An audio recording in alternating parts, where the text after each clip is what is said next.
Hello everyone, First Alert Storm Team meteorologist Joseph Williams with your Valley News Now afternoon forecast. The time is currently 3:33 p.m. and temperatures are in the upper 70s across the region, so a gorgeous afternoon. However, we are First Alert tracking the potential for severe storms this Thursday. In fact, we have that First Alert weather day for Thursday. And so let me kind of briefly show you what I'm talking about. So let me step right to the left side of your screen right here. Basically, we're tracking the potential for some isolated severe thunderstorms in the northern areas of our region. Excuse me.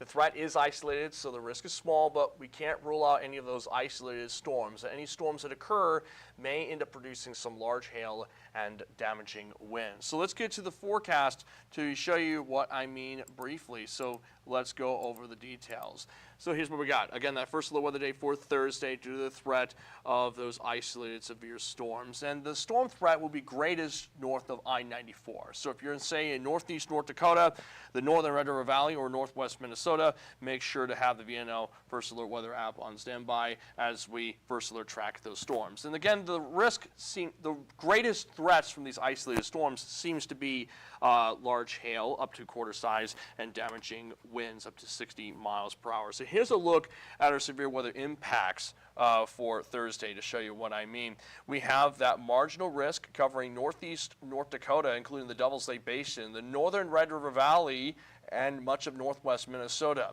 Remember, Tuesday evening, the marginal risk for Thursday was mainly covering the Devil's Lake Basin, so the risk has expanded eastward, and that's likely because the atmospheric dynamics are much more widespread for the northern half of our region. And I will show you why in just a second. But basically, the greatest threats, again, are looking to be large hail up to 1 inch in size, quarter-sized, and high winds up to 60 miles per hour. So large hail and damaging winds. This is why we have that severe weather risk for Thursday. We got this low-pressure system beginning to form out in the Rockies, and as this low moves east, a whole lot of warm, moist air will lift into our region, and we'll also be under an unstable air mass around that same time, which means the storms that end up forming could have the fuel needed to grow in size in the process. Depending on the timing when the storms move through, some of them could be on the strong side in the process. Here's a look at our first look forecast to show you what I mean. And by the way, guys, if you have any questions, please feel free to leave a comment down below, and I will do my best to answer those questions quickly.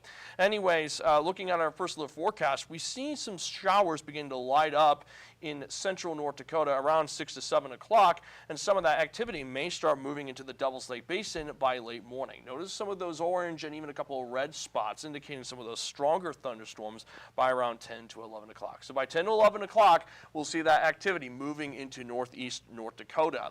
Moving into the northern valley around 2 to 3 o'clock, still holding on to those orange and red colors, indicating some of those strong downpours and thunderstorms moving on through.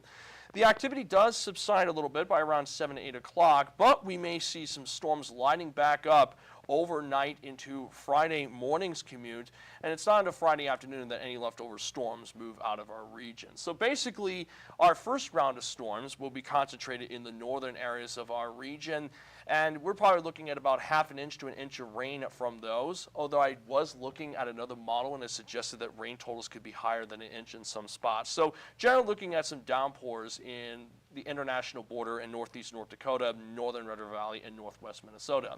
Then our second round of storms moves in on Friday morning and afternoon, moving out of our region late afternoon, and by that time we could see another 1 inch or 2 of rain in the central portions of our region. So to recap, we're looking at some downpours from these thunderstorms to at least 1 inch of rain in some spots between Thursday and Friday morning. Definitely keep the VNN First Alert Weather app on standby as we First Alert track those storms. What about precipitation chances after Friday morning? Well, Friday afternoon is looking dry. Saturday morning will start out mostly dry, but we are looking at some spotty shower activity for Saturday evening. Then some more showers and storms will push in on Sunday and Monday. So we're looking at an unsettled weather pattern for the weekend heading into Monday. So keep the VNN First Alert Weather app on standby as we First Alert track some more rain chances for the upcoming weekend. Well, what about, no, oh, actually, let's go a little bit more in depth with our first look forecast here to show you what I mean. Again, Friday afternoon looking mostly clear and sunny, just some scattered clouds. But then as we head into Saturday, we'll see some more showers pushing through, some more rain Saturday night into Sunday morning. And then Sunday afternoon, we'll see some moisture streaming in from the south, meaning that we'll see some more rain chances on Sunday afternoon and Monday afternoon. It may not be until Tuesday afternoon that we end up drying out. So just to recap everything so far, not only do we have that first alert weather day for Thursday due to the potential for some isolated strong to severe thunderstorms, especially in the northern areas of our region, but we're also looking at some more shower and storm chances for Friday morning and Saturday, Sunday, and even for Monday too. You'll want the VNN First Alert Weather app on standby as we first alert track those storms. On the bright side, temperature's not looking bad. We'll be in the upper 50s for our morning lows, upper 70s for our afternoon highs, like 59 in Fargo, 79 in Fargo, 78 in Wahpeton, excuse me. And Friday afternoon, Saturday afternoon, and Sunday afternoon will be much warmer still, as we'll be in the low 80s for all 3 of those days. So all 3 of those days are looking mighty toasty indeed compared to what is normally seen this time of year. As normally, we're in the mid-60s to low 70s for our highs. So let's recap everything. Again, the main story is that storm threat over the next few days. We have that first alert weather day for Thursday, as we're first alert tracking some storms in the northern areas of our region throughout Thursday, which could bring some large hail up to quarter size, damaging winds up to 60 miles per hour, and we can't rule out an isolated downpour either. Then we'll see some more showers and storms Friday morning and early Friday afternoon.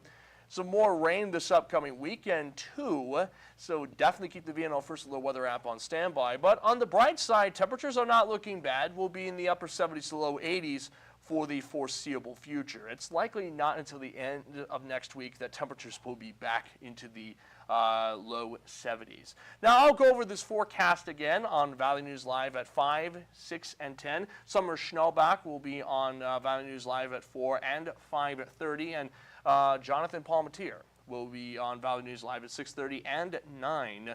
So be too sure to tune in to watch our First Alert forecast. We'll also be giving periodic updates on the Valley News Live First Alert Weather app, so make sure to have the notifications turned on as we get you your latest weather information. Now, have a safe day, everyone. Have a good Wednesday afternoon.